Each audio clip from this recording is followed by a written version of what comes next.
tonight on CTV3 News.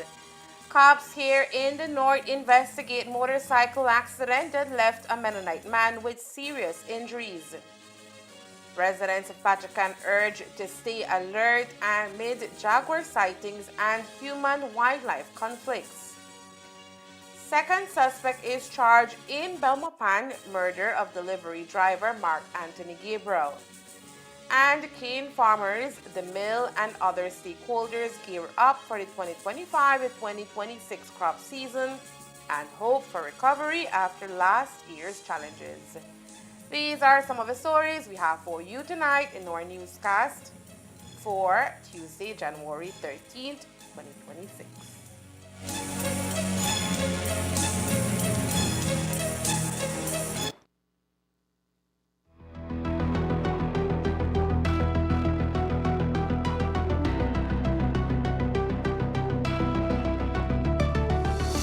I really appreciate this house, I really appreciate the time I take. 1, 2, 3. I'm feeling very overwhelmed. I'm very grateful, and thanks to the good Lord and the government and all who had participated in letting me be able to have the opportunity of having a home for myself. I'm very happy. This is something that is mine personally. I don't have to be renting, that is extra money in my pocket to do, and if I want to expand or whatever, that I can do that, I'll be able to do it. As you can see, when they get these houses, it's an absolutely thrilling time, and I'm just absolutely overjoyed, man. These are humble, hardworking, honest people. They've worked all their lives, done a tremendous job with their children, have grown their children up to be considerate, responsible, hardworking citizens. Under really tough conditions, they've been able to make sure that their children get an education and be upstanding citizens. So they have done their part for this country. So we could not give to more deserving persons this opportunity. I had my own home, but it sank, so the water came in. When it rains, I punish. Thankful for this, because I at least 3 feet, 3 heights. Anybody who lives in the West Landiver community, they know the Conarchy family. This is a foundation family of this very close-knit community called West Landiver. And today is such a wonderful moment for the entire community because they know how much Lisa deserves this home. And I am just so excited as the area representative to be able to deliver this home today. It's something that we are extremely proud of.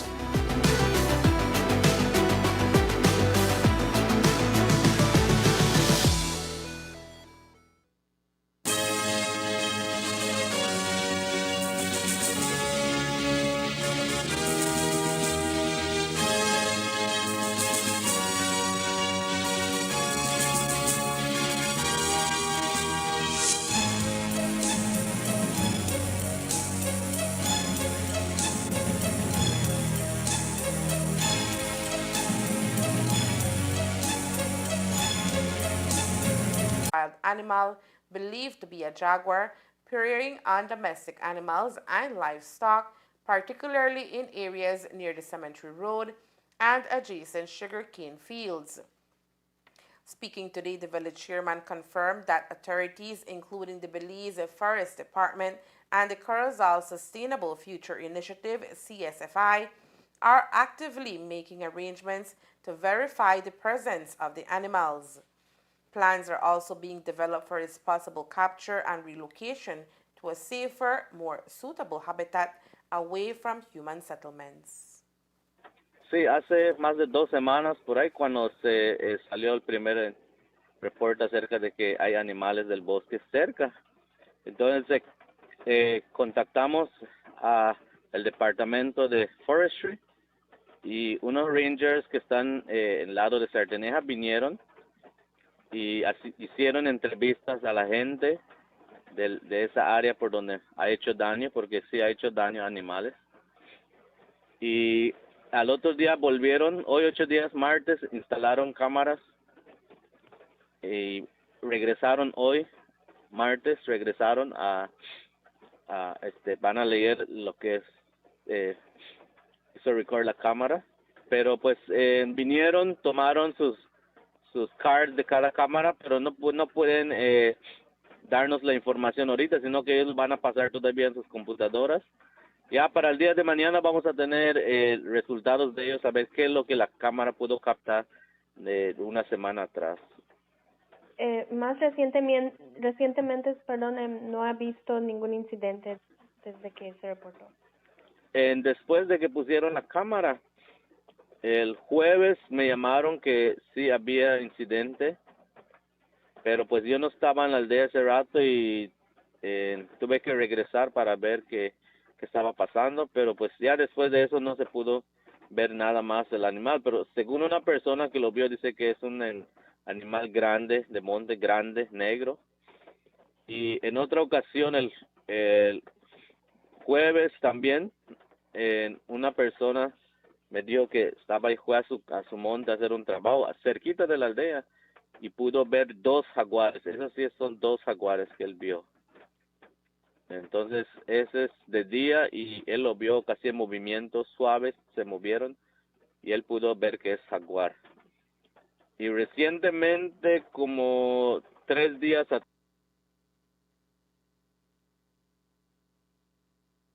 residents have reported sightings of jaguars in the area.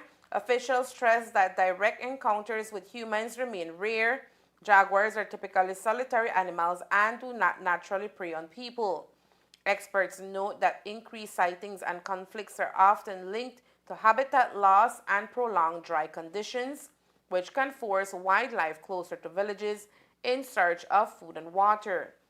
In the meantime, residents are being advised to remain vigilant, secure livestock, avoid walking alone in isolated areas, and report any sightings immediately to village authorities or the forest department as efforts continue to monitor and manage the situation.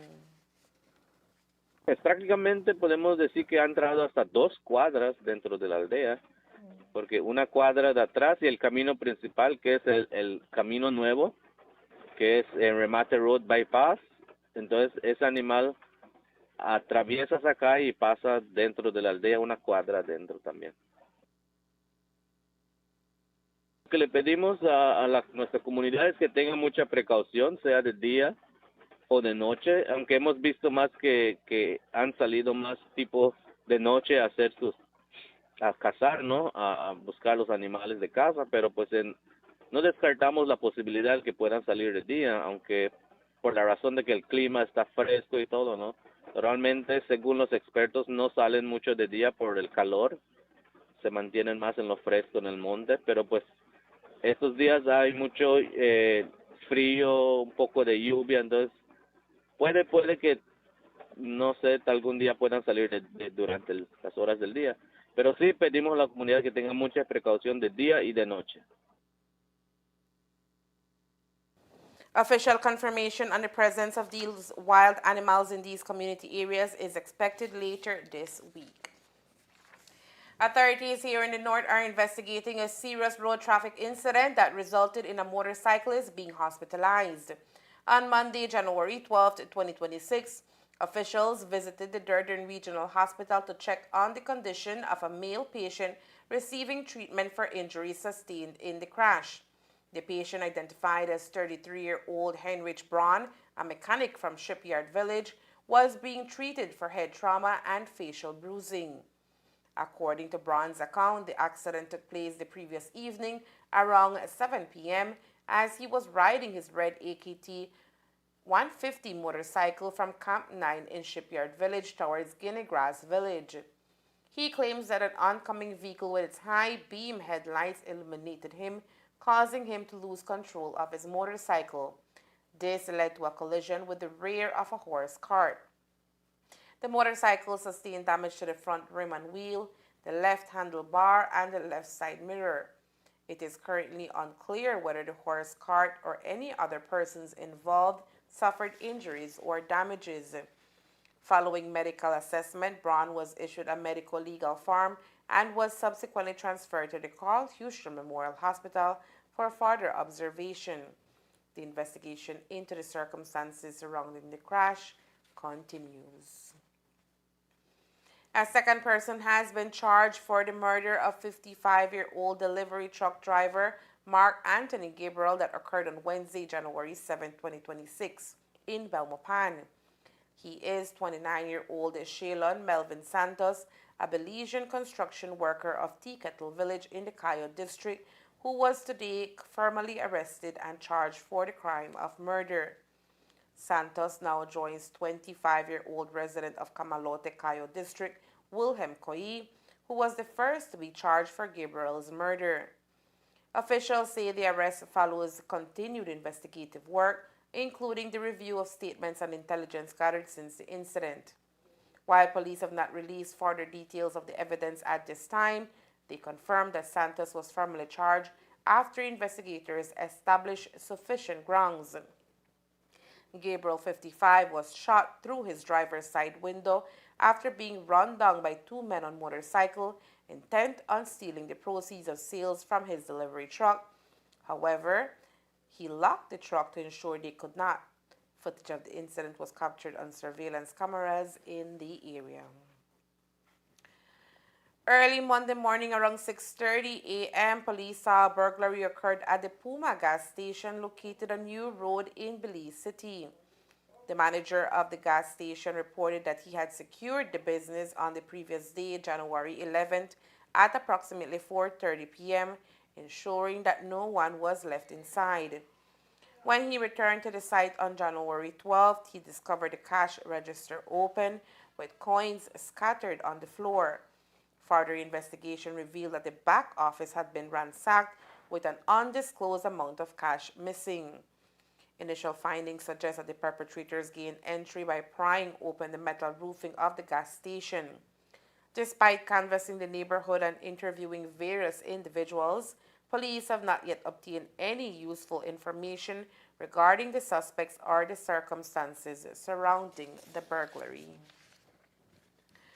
Coming up next, Belize launches landmark judicial settlement conference system, appoints attorneys as neutral facilitators to accelerate civil dispute resolutions. Stay tuned.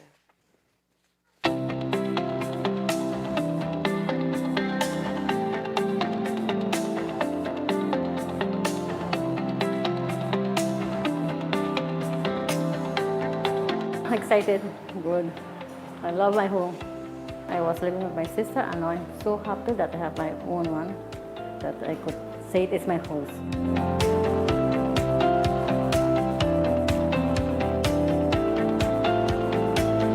It's good to have a house. I can say it's mine.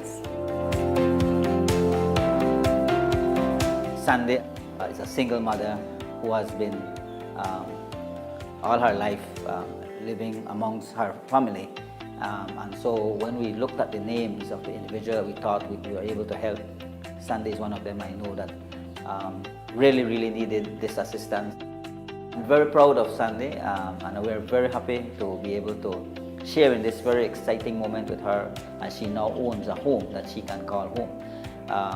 And just like Sandy, you know, we just issued one to Miss Cantun in Orange Walk, another single mother with I think 2 or 3 children.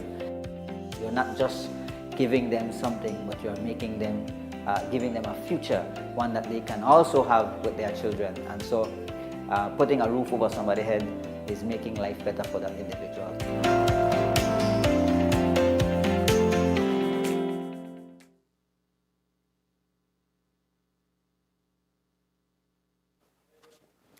Today, the senior courts of Belize celebrated a significant advancement in the nation's legal landscape with the formal induction of senior attorneys as settlement officers, marking the official launch of the Judicial Settlement Conference JSC system.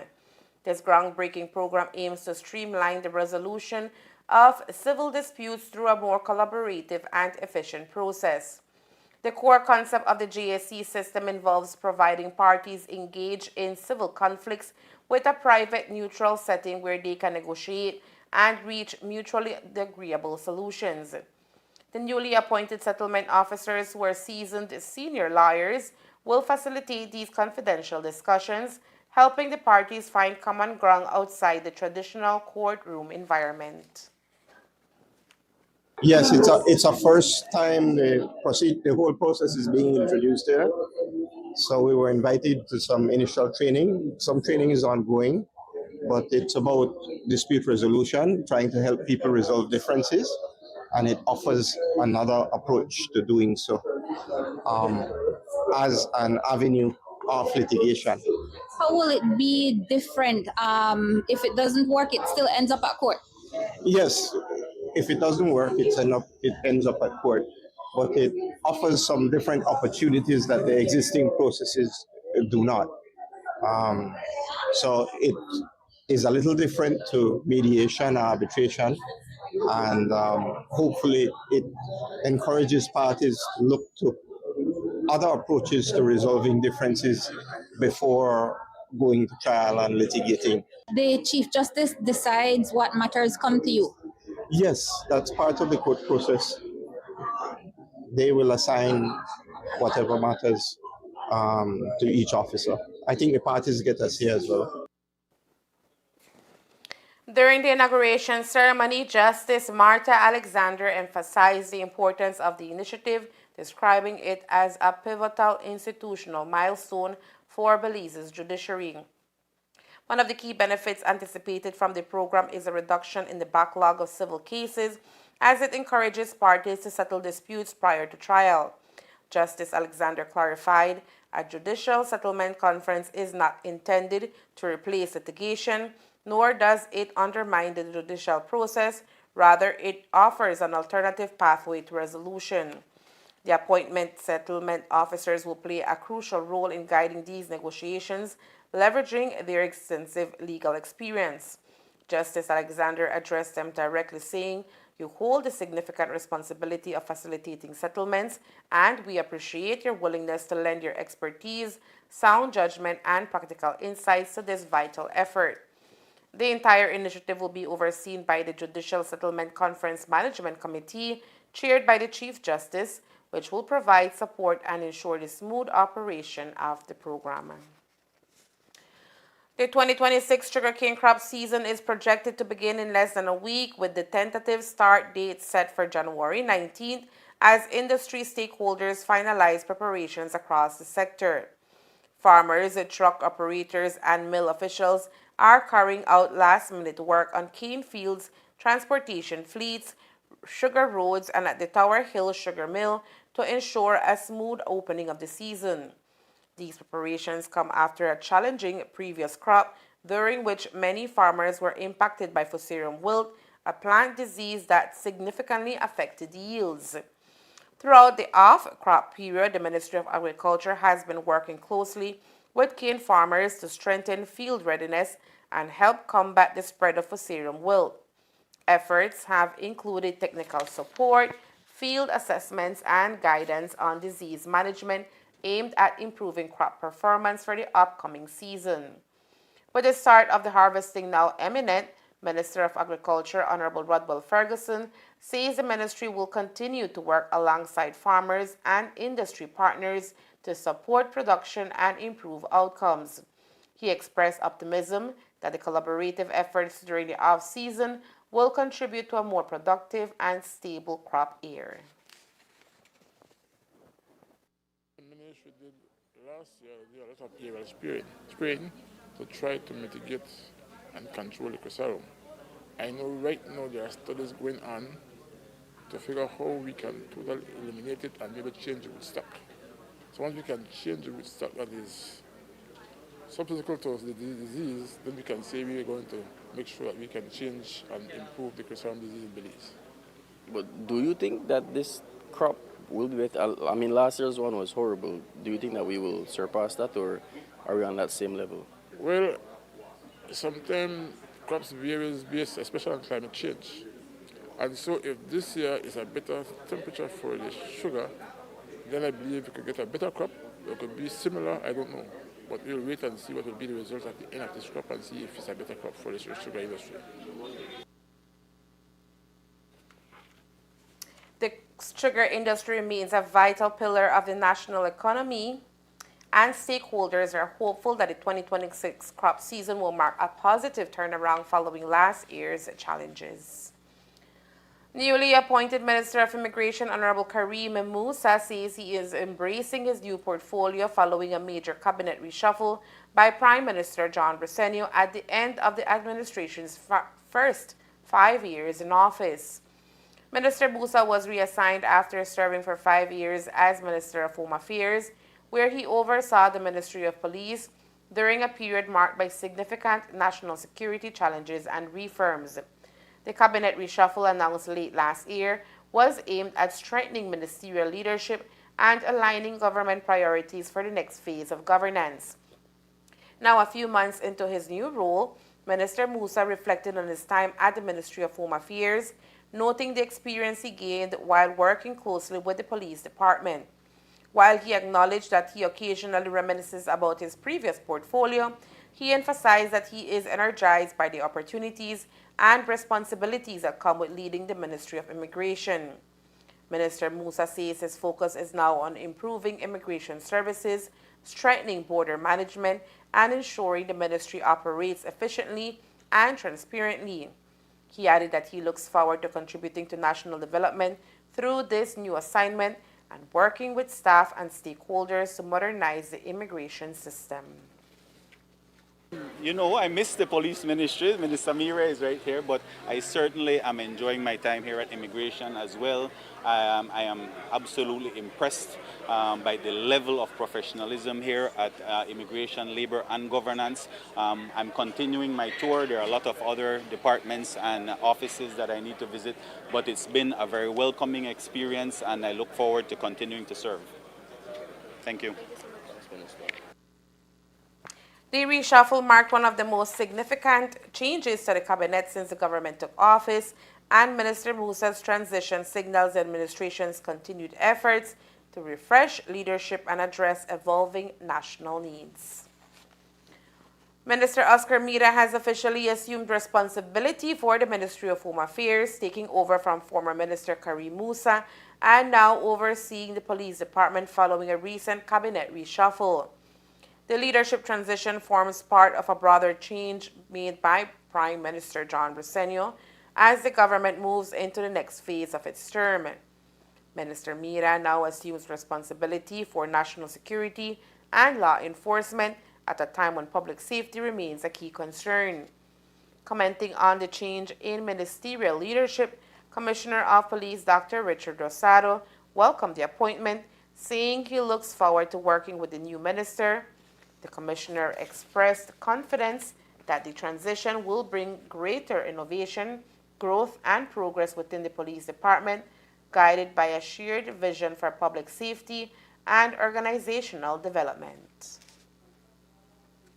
Campo Rosado noted that collaboration between the ministry and police leadership will be essential as the department continues efforts to strengthen crime-fighting strategies, improve community policing, and enhance operational effectiveness.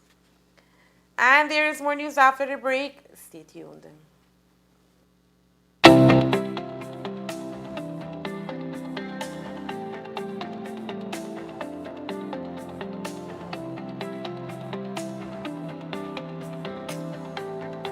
Excited, good. I love my home. I was living with my sister and now I'm so happy that I have my own one, that I could say it is my house.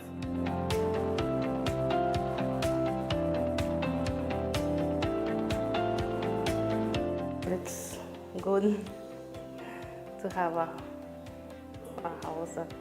I can say it's mine. Sandy is a single mother who has been all her life living amongst her family.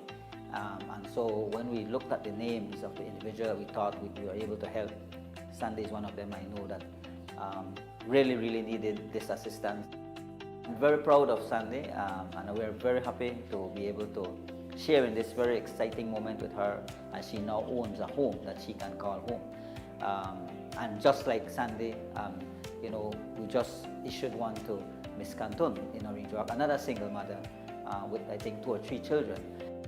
You're not just giving them something, but you're making them, giving them a future, one that they can also have with their children. And so putting a roof over somebody's head is making life better for that individual.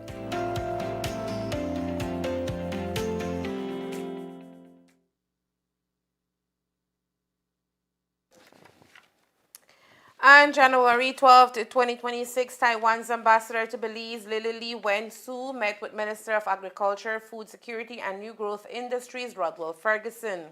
Ambassador Su and Minister Ferguson discussed areas of cooperation in agriculture between Belize and Taiwan and progress in projects both countries have undertaken so far, such as in agro-processing and the recently completed sheep and goat breeding project. Ambassador Su briefed Minister Ferguson on priorities of her government's mission in Belize and the way forward with these initiatives. Minister Ferguson and Ambassador Su pledged to continue the harmonious relationship between Belize and Taiwan with mutual support and respect as it has been so far, benchmark of the cooperation between the two countries. Also present at the meeting were Minister of State Alex Balona, CEO Servo Lobaiza, and Chief Agriculture Officer Dr. Victoriano Pascual, as well as technician staff from the Embassy of Taiwan. The Ministry of the Public Service and Disaster Risk Management, in collaboration with the University of Belize, UB, marked a significant milestone in strengthening Belize's public sector capabilities with a certification ceremony honoring the inaugural cohort of the Strengthening Public Expenditure Management SPEM Certificate Program. The event celebrated the successful completion of the Nationally Tailored Public Financial Management Certification Program, which saw the participation of 113 dedicated public officers.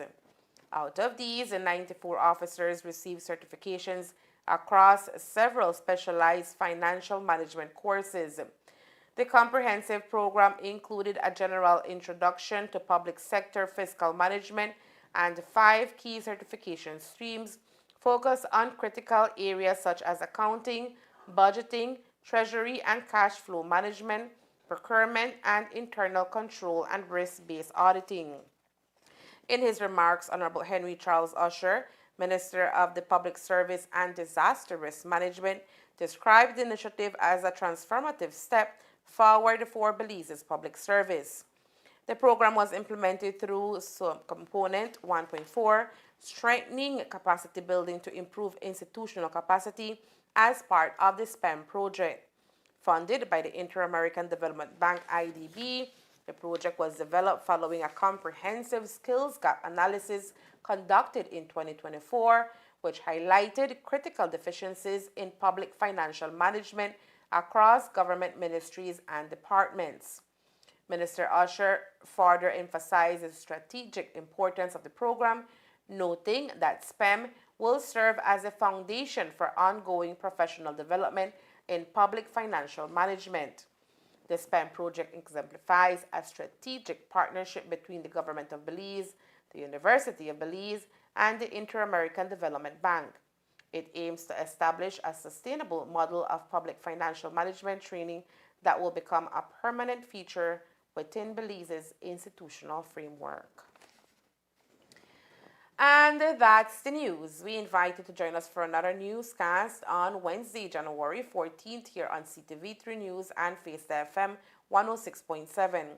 Remember that to read a text version of the news, you can visit our website at CTV3BelizeNews.com. You can also log on to our Facebook page for current stories at facebook.com/CTV3BelizeNews or our YouTube channel at CTV3 News BZ. From all of us here at CTV3 News, thank you for watching and listening. Good night.